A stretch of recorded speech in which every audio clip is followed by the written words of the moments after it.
Oregon State looks to bounce back out of the bye week, headed to Arizona, where they will go for their 7th straight win in Tucson. We will have the down low against the Wildcats here on Beavers Football starting right now. Welcome to Beavers Football, coming to you live from Portland, Oregon at Blitz Lad in Southeast Portland, where we are hours away from a game in the desert.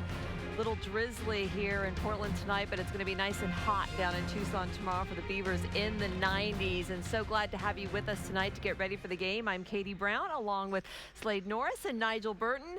And you, of course, we want you to be part of the show, so make sure you send in your tweets tonight to #BeaversFB. Send these guys your toughest questions. They're ready.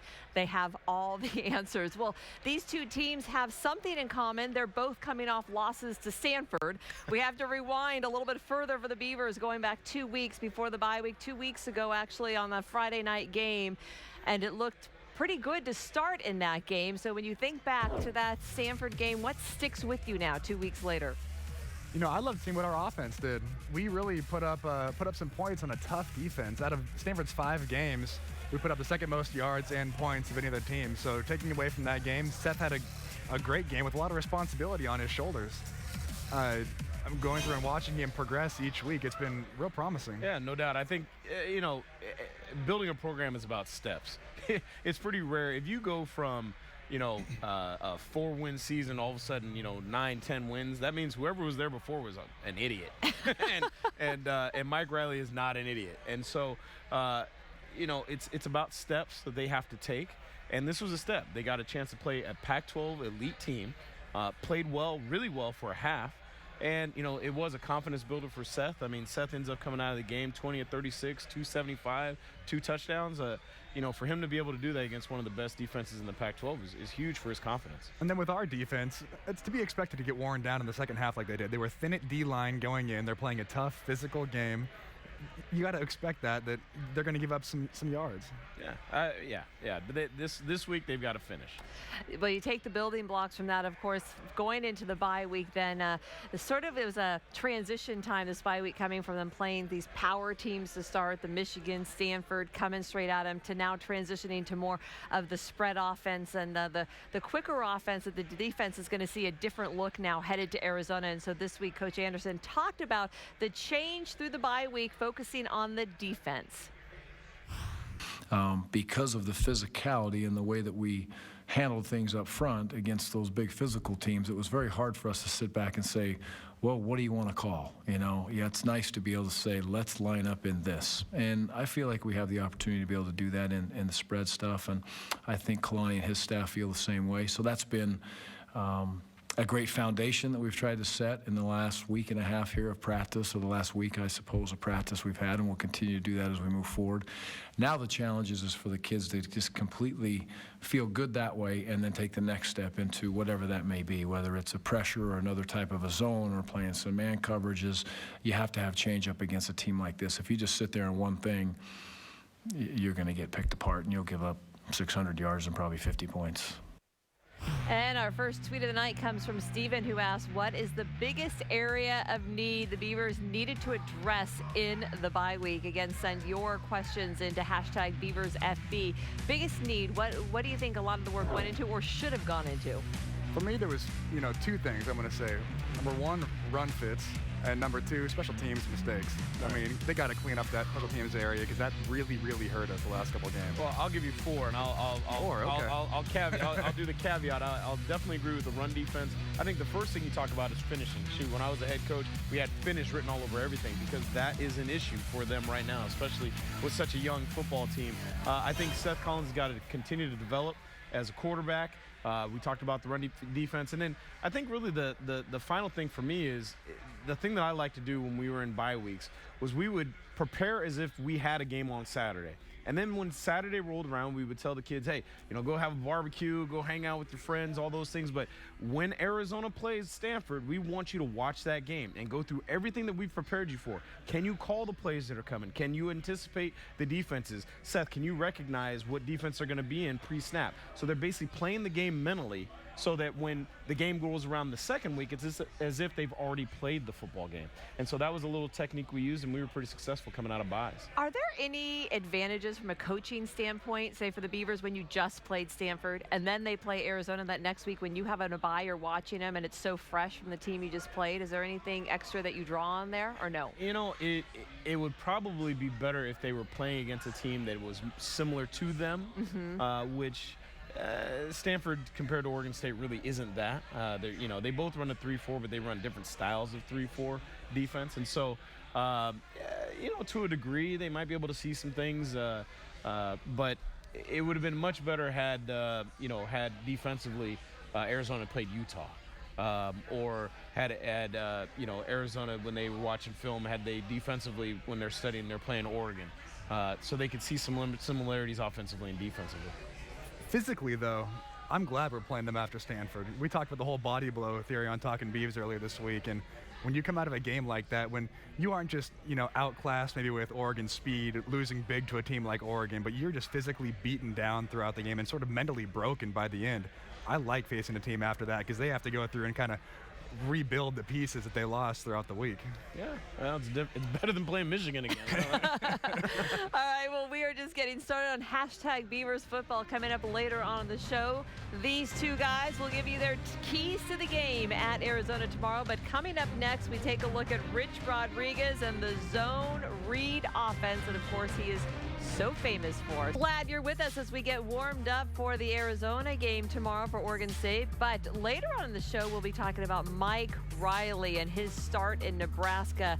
Nebraska fans have had plenty to tweet about it, so send in your questions and comments at #BeaversFB on Mike Riley, and we will include those later on the show. Rich Rodriguez, though, at Arizona. Of course, he has been in sort of a situation bringing Arizona back an 8-5 overall in 2012 and 13, 10-4, lost in the Fiesta Bowl last year, and then off to a 3-2 start, won their first 3 non-conference games, and then have had a tough go of it to start the Pac-12 season against UCLA and Stanford in the last couple of weeks. So obviously they're going to be very hungry to try and pick up that first Pac-12 win, because those have been pretty lopsided losses the last 2 weeks. Well, it depends on who you play. And, they got 2 of the best, right? Yeah, it's not a great way to start the. It's like, wait, we have who? UCLA? Stanford? Oh, come on, man.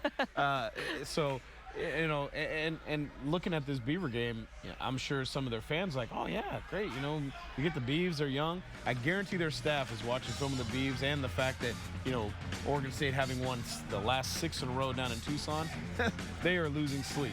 Trust me, over this game, because they understand this could be a backbreaker. All right, the zone read offense for the Beavers and their defense, how has that changed things for them? What should we look for? Does that obviously they're pretty successful at scoring usually.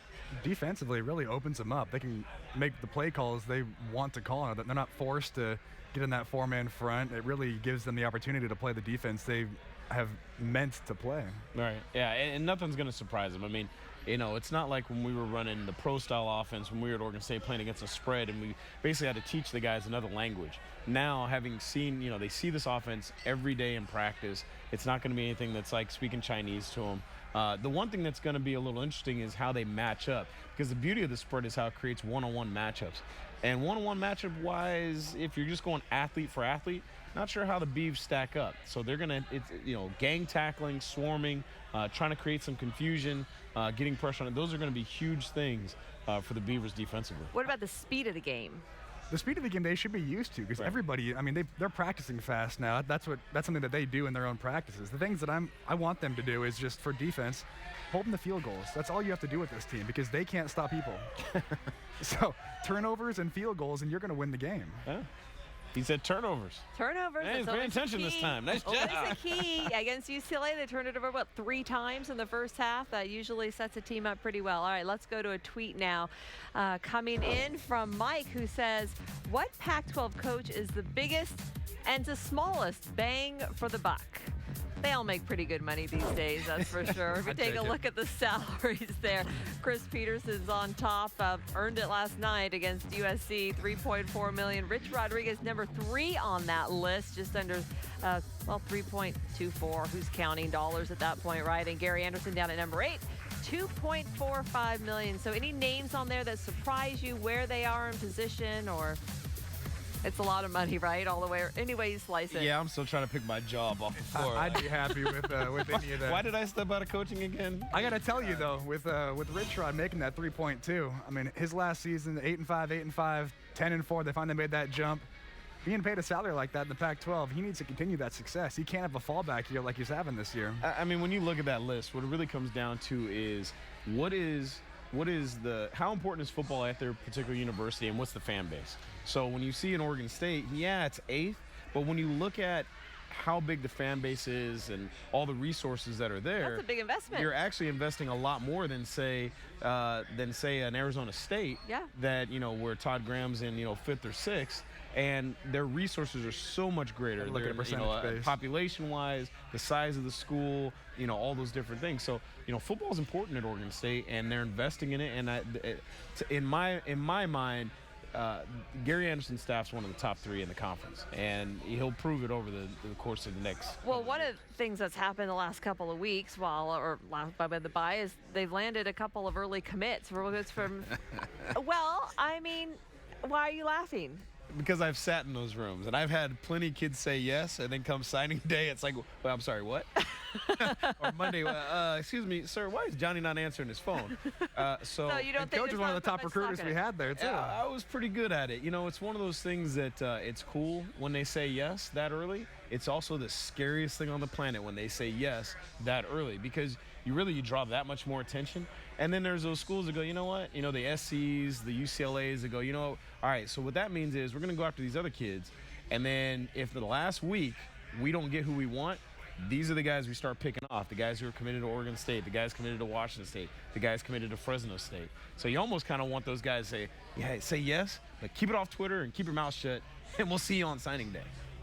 No faith, Nigel. No faith. It's not about faith. It's experience. We're doing comic strips now. We got him in the bag. You know what? Yeah. Hey, more power to him. I think it's exciting. It's great for the fan base, but it's nerve-wracking when guys say yes that early. I mean, you almost would rather just kind of have that feeling they're going to say yes, but just easy. Slow down. Let's keep it on the down low. Let's keep it on the down low. All right, well, coming up, we will talk about Arizona's quarterback situation. Of course, their starter was out last week after suffering a concussion. So what is the situation now with the Beavers in town? But coming up next, we'll take a look at Oregon State's quarterback, Seth Collins. Well, now Seth Collins is the freshman from San Diego, California. He'll take it off to the left. Hurdles attack clearing. Well, that's not in the book, but he does it. Collins throws into the back of the end zone. Jarman goes up, makes the catch. Touchdown, Beavers. Fakes it to Storm Barnes-Woods, keeps it himself. Straight arms, gets to the flag. Touchdown, Seth Collins. It is tough to stop this guy. Collins out of shotgun to throw. He's going to take a shot down the left sideline. He's got Villeman. Jordan goes up, makes the catch. Touchdown, Beavers. And you can bet that Seth Collins has Arizona's full attention against Stanford. 20 of 36, 275 yards passing and a touchdown. His rating coming up in that game, and a nice outing for him coming along in his freshman season. All right, taking a closer look at Seth as we head to Arizona. It is time for Burton's Breakdown, brought to you by Standard TV and Appliance, setting the standard since 1947.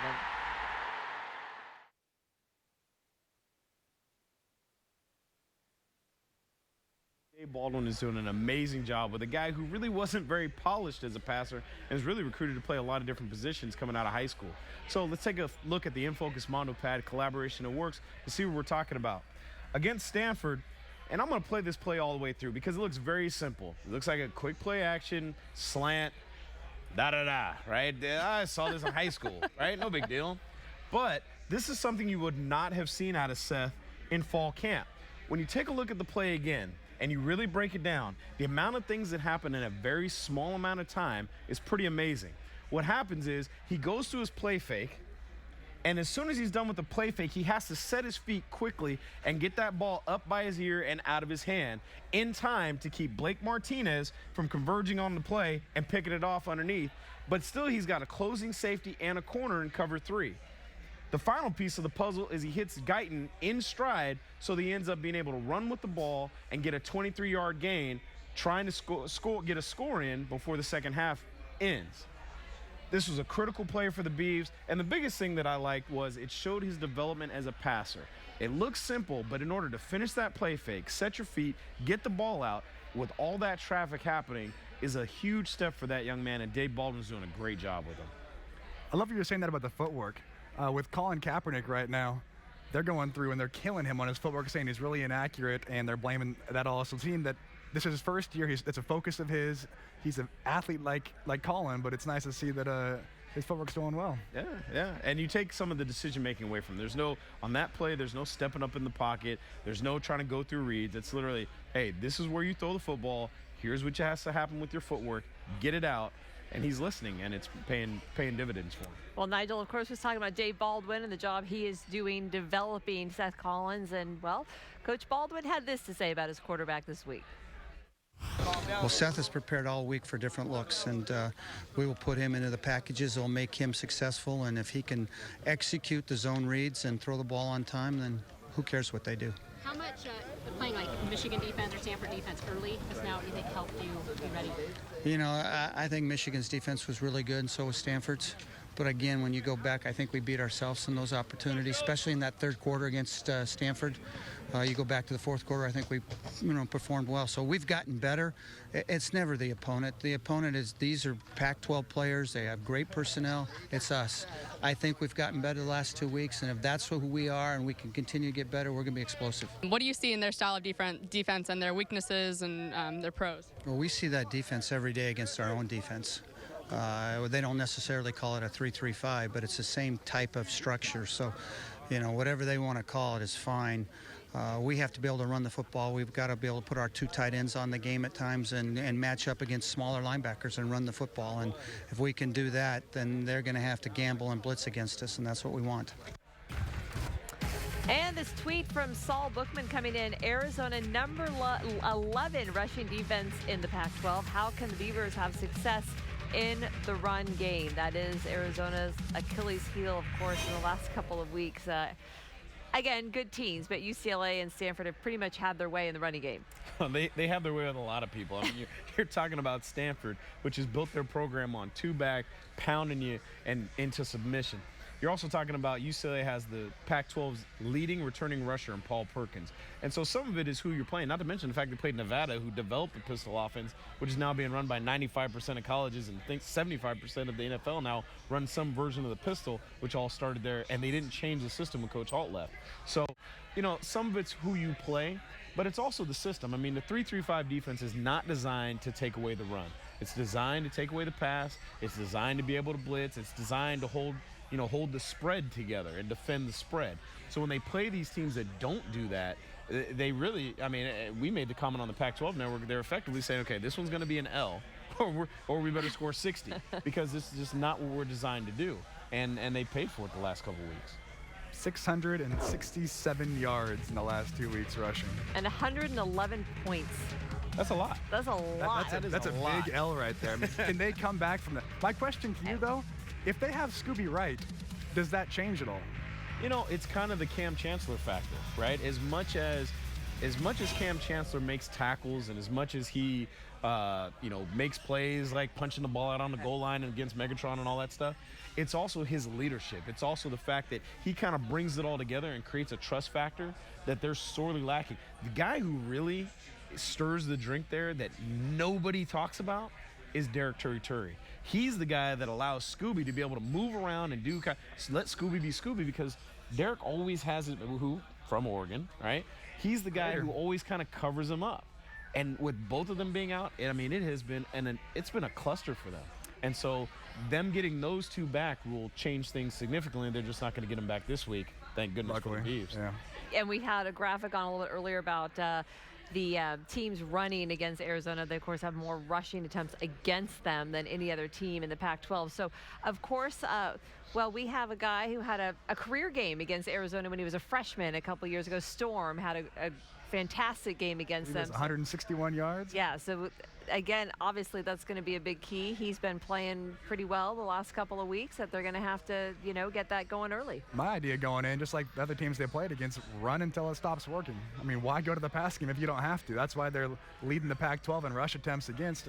Nobody's been able to stop them. Yeah, no doubt about it. And you probably know this off the top of your head. How many yards did Storm run for against Stanford? Against Stanford, what was it, 30? 30. Makes my point. Doesn't even matter. 30 or whatever. Something, yeah. Okay. We talked about a couple weeks ago, right? I played with a guy who, when you play San Jose State, 18 sacks, 52 fumble recoveries, all these different things. And we played USC, and the guy would disappear. So all of a sudden, they go from San Jose State, wow, best game I've ever seen out of the guy, to Stanford when you need him, 30 whatever. They need him in these games, and so he has to hit the century mark. Otherwise, that's where we kept talking about Chris. Some things have got to change, and so he's got to step up in these games for the Beavers to have a chance to win, because it can't all be put on a true freshman's shoulders. No way. There's no way. I do completely agree, but also I think it'll help a lot getting Chris back. And then now that we have some tape also of Ryan Nall coming in, I think we can use that against teams. Put him in there. They think we're going to run the ball now. Now we air it out a little bit. It gives us another option to use with that run offense. Yeah, absolutely. I agree. And Seth is probably going to be a little eager to be using his feet, too, if he sees some room in the game. Yeah. He was held back last week. He had a round on his arm, and, he didn't throw any picks. Yeah, that's a great start for a freshman to be able to do that, no doubt. All right, well, coming up a little bit later still in the show, we will turn our attention to Mike Riley and his tough start in Nebraska. Fans there not too happy to start the season. But coming up next, Arizona's quarterback out last week. What can we expect in tomorrow's game? Arizona coming off back-to-back Pac-12 losses to start their Pac-12 season against UCLA and then Stanford last week. Now their offense putting up 42 points a game. That ranks 4th in the Pac-12. They've had 29 touchdowns. That is tied for first, and they are second in the first down category. So definitely scoring some points, and we did have this week wondering whether or not their starting quarterback would be back. Anu Solomon has suffered a concussion in the UCLA game, did not play against Stanford last week, but all signs point to him returning against Oregon State. It is time for the Toyota interview. Toyota lets go places, and in this week, Kalani Sitake says, hey, no problem. His team's been preparing that way anyway. Well, we have to prepare for the starter. That's they're both good. I think that Randall probably runs a lot better, but Anu's the guy came in and started as a freshman, so there's something special about him being able to manage that offense, and we'll see. But we're going to prepare for their best and not really focused on who shows up at quarterback, more focused on what we did as a defense, the errors that we made, and how we got to stop, basically shooting ourselves in the foot when we play. We got to be able to, if we get beat, it's going to be because we got beat by a team that just made better plays. And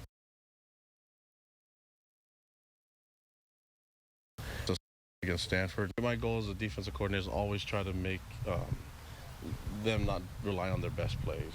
So if we can get them to adjust and then we make adjustments to whatever they do, that's going to be the deal. So I don't know if we're going to get that done, how successful we'll be until we get to game day. But I know that Rich Rod's a really great offensive mind, and he's got great coaches on that staff that have seen a lot of different defenses, and they'll be prepared for us. So that's the interesting part about the game is we want to see our guys against their guys and in the desert, and we'll see what happens. And a couple of tweets coming in on Arizona's quarterback situation. Ben writes, Gary Anderson on reports that Solomon will start on Saturday. We have prepared thinking he would be back the whole time. Appears to be the right call because that looks like what's going to happen. And Zach writes in, this season with Solomon a quarterback, the Arizona Wildcats passed the ball just about 53% of the time, and with Gerard Randall about 39% of the time. So definitely known for that arm, but also opening things up for the running game too, with the way that that execution goes. So, but coming off a concussion, not playing last week. So what are your thoughts on his return? He's going to play. There's no doubt about it. We are the team of quarterback comebacks between Hogan and now we got Anu coming up against us. And it's an awful thing because I would much rather face Mr. Randall there. He's a threat with his legs, but I'll take that any day over a threat with both. Well, I love Kalani's take on, they play hack-a-shack. right? When you play the Lakers, you had a decision to make. Do you put all your forces against Shaq, and then, if Derek Fisher happens to hit 15 threes on you, lose? You're going back, so you're going back a couple years. Yeah, right? I mean, but that's his philosophy. We're going to take your best away. So the philosophy he's basically telling you is we're going to take Nick Wilson away. We're going to do everything we can to slow him down and see if now Anu can really air it out. Because if Gerard Randall, gets in the game, he's not doing that. All right, you're talking about a guy who's completing 44% of his passes. Now he's running for 13 yards a carry, which means I don't even know why you'd ever call a pass if the guy's averaging 13 yards a carry. But that's what he's doing, but because he's not completing anything. Where Anu is completing 66% of his passes. I mean, shoot, Gerard was playing against UCLA, played 2.5 quarters, and threw for 45 yards. And so, Anu played for the quarter and a half and 355. Yeah, I mean, it was one of those. It was one of those things that, he's just not. I mean, now he's got a hose. I mean, we made the comparison. It was like, all right, you want another comparison? It was like a Wild Thing in the movie Major League. Please tell me you saw Major League. Right? I like it. I like it. He's got a gun. If he can, he can take the head off of you, but it's just going to spray all over the place, and that's kind of his problem. Where Anu's got touch, he's got the ability to place the ball where you want it to, and that's why he's been so effective. 11 touchdowns, no picks. I mean, the guy's playing out of his mind. And he can run, even though he chooses not to a lot. I mean, I'd like to see him run more. I think that'd open the offense up even more. Granted, you're not going to see that. You're not going to see that now with the concussion. They're going to tell him to slide and be careful and all. I mean, he practiced Tuesday, so I mean, everybody knew he was going to play. Nick Wilson, his production different under with Anu there. Zach writes in actually 6.5 yards per carry with Anu at quarterback, and with Gerard Randall 4.4 yards per carry. So a big difference in the running game when he's in there. Look at what Stanford did. I mean, they put everybody in the box as they know they're not going to throw the ball at all, and so you just stuff your really most important player on offense with Nick Wilson. He's a special kind of guy, and you've got to be able to open up things for him, and that's what Solomon brings to the table. Well, a lot of it is about the ability to read on the zone read action, and to be honest with you, Gerard Randall does what a lot of young quarterbacks in those systems do. He decides before the ball's even snapped, like, I'm going to keep it or I'm going to give it. Whereas Anu will actually read the ends, and Gerard's such a great athlete that sometimes he'll make the wrong read and just make the guy miss. So he kind of gets away with it, which kind of makes the problem continue. And, I guarantee Nick Wilson is happy to see Anu back, not just for the fact that he's going to get more yards per carry, but the fact now the pass game is much more of a threat, which is going to open up lanes for him. All right, well, we are going to turn our attention to Arizona's defense when we come back, in particular the pass defense. The thoughts on Mike Riley still coming up later on the show, so send in your tweets on that at #BeaversFB, and we'll take a look at the pass defense and what the Beavers can expect to see and have an opportunity for tomorrow. We are getting you ready for Oregon State at Arizona tomorrow here on #BeaversFootball, and Jamal writes in, Arizona pass defense near bottom of the Pac-12. How can the Beavers exploit it? Well, of course, Arizona has struggled its defense the last couple of weeks, and this week, Coach Rodriguez talked about the problems. Some of it's the obvious injury factor. When you get hit at one position, it's probably tougher than if you had guys at multiple positions. And in particular for us, I mean, it sounds like I said in the press conference yesterday, when you're losing, and sounds like excuses. When you're winning and say injuries, it's just logic. But the two of the guys that got hurt were also guys that we played in some of our different defensive fronts, our four-man fronts, and so it's like losing four guys instead of two guys. So that's been the first issue, and then certainly we've not executed well, not tackled well, not gotten off blocks. So everything is fixable from scheme standpoint. I think obviously from a health standpoint, the guys that are in there just got to step their play up. Well, you see there that the quarterbacks that they've played the last 2 weeks have had their way. Of course, Josh Rosen for UCLA, a couple of touchdowns. Arizona turned the ball over 3 times in the first half of that game. And then Kevin Hogan for Stanford, 17 of 19 in that game. Look at those. The haka was not working. Wow. Look at those passing. 19 of 28 and 17 of 19. That means a lot of passes going straight into the hands of the receivers. So when you look at that pass defense, I mean, Oregon State, big opportunity to really kind of break out tomorrow. This really could be Seth's come-out party, and I think it really is injuries to this defense. And Scooby, right, we talked a little bit about the rush defense, but he had 14 sacks last year. I mean, 14. That's getting a lot of pressure on the quarterback. And I know I mean, back when I was playing, Vic and I would get in the quarterback's face a lot, and that really helped out the guys behind us. And we had 2 corners drafted, a safety drafted. Our other safety went up and played in Canada. Are you saying they owe you money? What I'm saying is they owe you money. It goes both ways. We help them out, they help us out, because I got some coverage sacks too, I know. But getting back there and messing that quarterback up, even mentally, getting in his face a little bit, throwing off those throws, that helps the guys. And they don't have their biggest guy this year. Yeah, no doubt about it. I mean, it's a mess right now. It's a mess. And, you know, as much as we talk about their pass defense, I still think it's going to be the Beavers' ability to run the football is going to be much more key in controlling the line of scrimmage. But well, when you hear the coach say the problems are injuries, execution, blocking, we're pretty much getting to the total package. Before he talked about everything. He talked about their ability to get off blocks. It was like, dude. At this point, I just look at waivers. All right, well, Steven writes in, sends this tweet tonight. Which group will have a bigger impact against Arizona, the receivers or the running backs? You kind of just alluded to that you still think it's the running game that needs to get going in this game. That's one that you're hoping for. You know, that if you can control the line of scrimmage and you can run the ball effectively, you're going to be way better off than if, you know, Victor Bolden finally comes alive or Villeman does what Villeman's been doing. And so I think that's the key. You know, so hopefully they do have a better impact. Especially against an offense like this, you want to keep them off the field and keep your defense fresh. These guys are pretty explosive on that side of the ball, and so the more we can get them off, the better it is for us. All right, well, we always need more Beaver gear, don't we? Yeah, always. Yes, and Slade. Pants. Slade, and I want you to know, we talked about it 2 weeks ago. Slade did wear the orange pants when he was the honorary captain. We're so proud of him. You guys called for it. I had to come through. We're going to have to get a picture of that somewhere. But so right now, Slade takes us to the OSU Beaver store to show us what some gentlemen can wear when they're not necessarily at the game. Not orange pants. Or this shirt. I'm here at the OSU Beaver store today, downtown Portland on Southwest 6th and Alder. One of 3 satellite locations. We're also located at the Kaiser Station and Clackamas Town Center. Let's go on in today and check out what we have for you.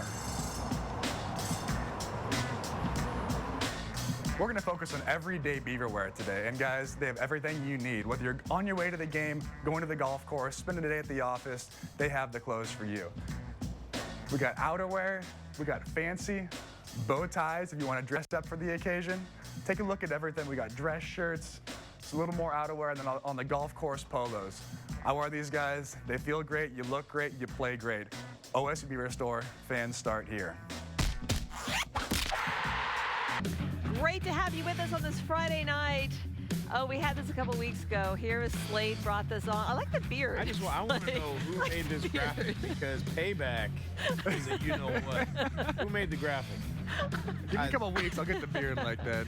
Well, this all came from Slade rocking the orange pants when he took us to the Beaver store, and we challenged him to wear the orange pants. I've got wristbands. Is it hot out? I love it. Okay, Lost Letterman writes in, funny how much the media loved the Mike Riley hire. Was 29 and 33 last 5 years at Oregon State, but yeah, he's ready to return Huskers to glory. Boy, this has been a tough start for Mike Riley. 2-3 at Nebraska, and those losses on a Hail Mary against BYU, overtime at Miami, and then last week a total meltdown in the final minute against Illinois. You know, okay, Nebraska right now, if you end their game, every single game, if you end with 15 seconds left in the game, they're 4-1 right now, with their only loss coming with an overtime loss to Miami, who's a 3-1 team. I mean, those last 15 seconds have really can't take the 15 seconds away. Yeah, that 15 seconds is pretty important sometimes. I mean, but 3 losses by a total of 10 points. You know, the tough part is they're at Nebraska, and I was telling Slade, you know, I played at a place that really has those same expectations, at least when I was there, that 8 games is not good enough. 9 games is not good enough. We won 6 games in 1 year with a guy who had been to Rose Bowls, and he got fired. And the place was never the same, and it's kind of the same place there. I mean, they expect to win 9 games as a minimum there. And so, you know, right now you look at their schedule, and it's tough to see 9 wins on that schedule, even, you know, and they don't care about, you know, the changes in system and all that. And I think the thing that's frustrating, too, is, I mean, we talked off camera about some things in prep for how some of those games have ended. And I think the other factor is that last game, was kind of flabbergasting. Was you got 50-plus seconds left, and you're on your opponent's 27-yard line, and you're 3rd and 7, you run the football. And if you get stuffed, maybe they get the ball back with 10 seconds tops. And the explanation was the quarterback, they were supposed to do a run play, and the quarterback decided to throw it. Yeah, then that guy never plays again. His career is over. Because if you made that decision on your own, that's truly what happened, you're jeopardizing my ability to feed my family with you doing this crazy stuff. This is big-time college football. This isn't junior college. This ain't, what's his name? This ain't intramurals, brother.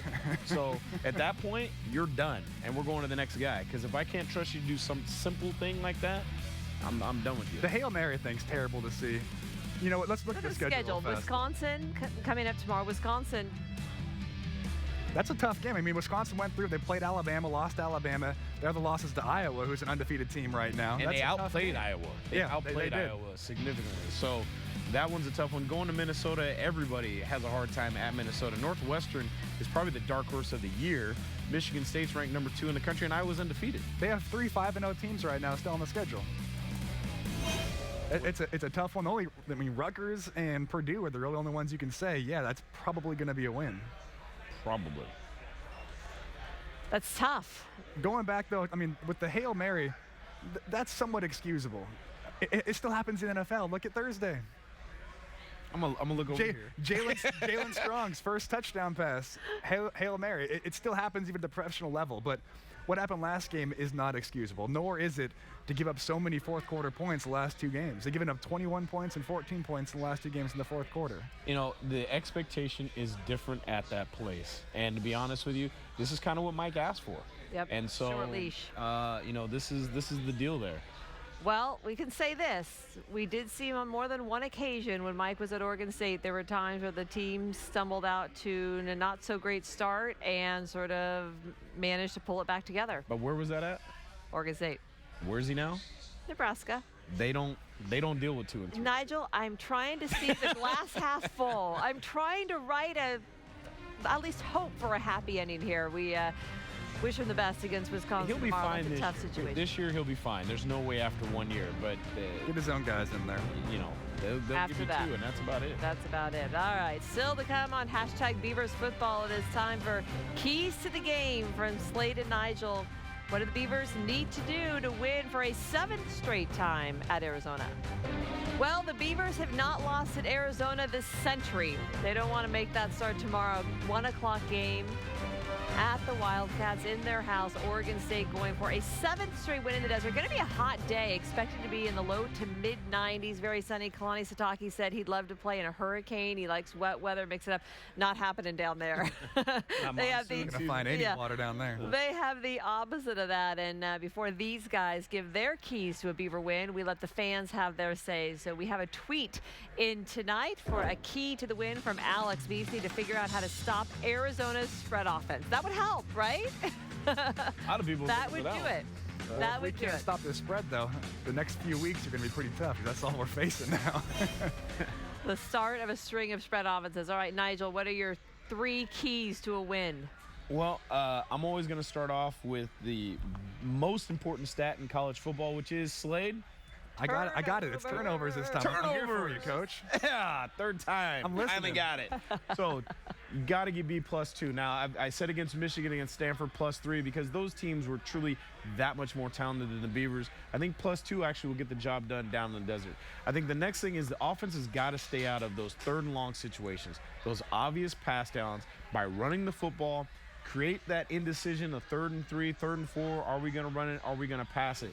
Just because of the fact that you don't want to put that much on Seth Collins, still being a true freshman, being on the road, hostile environment, and the fact that the receiving corps hasn't stepped up the way that they really need to be able to be put in 3rd and long situations and not feel great about it. And the last thing I think is win the special teams battle. You know, Arizona is leading the conference in punt return, but they're also one of the worst teams in kickoff coverage, and I think the Beavers can take advantage of things in that game, part of the game. I think some good things can happen. Well, the Beavers 10.5-point underdogs in this game, double digits. I was surprised it was that much. Yeah, I would. I'm not a betting man, but I'd take the Beavs and the points. All right, Slade, what do they need to do in your book? First, for me, make sure you bring shower shoes because all the dead cockroaches in the locker room. Remember that? That locker room was disgusting. Oh, God, I had no idea where you were going with that. We meant keys on the field. Okay. Well, those keys, you got to be specific. My first one is win the track meet. Both these teams are going to come out and run the ball until they can't anymore. We need to be able to outgain them. We've already said it a lot in the show. Keep their offense off the field. Second one is dictate the tempo. Arizona does a great job of slow and fast and changing it up around. You can beat that with communication. Our defense has to be out there ready, lined up, aligned correctly so they can run those plays the way they're designed to run. If we can do that, that's going to be a great thing for us. And then beat the heat, hydrate, 91 degrees. That's a tough place to play when it's that warm when you're not used to it coming out of Oregon State. If we can do all those things, I think we got to win. And shower shoes. And shower shoes. That's the biggest thing. Those cockroaches are huge. Shower shoes. All right, one last tweet from Megan, who just wrote in, is the Beavers offense or defense or offense likely to be stronger against the mild cats? Mild cats. I like that. Ooh. She's taming those. Touche. She must be a kind of slight Arizona State fan. It's Seth Collins' come out party. I'm going to call it right now. You watch him run and pass all over these guys. It's a defense that really he can take advantage of. Yeah, I mean, if you look at defensively, the Beavs are giving up 178. If they can keep them to that, that's a win for them. I think the offense as well. All right, game time, 1 o'clock on Saturday.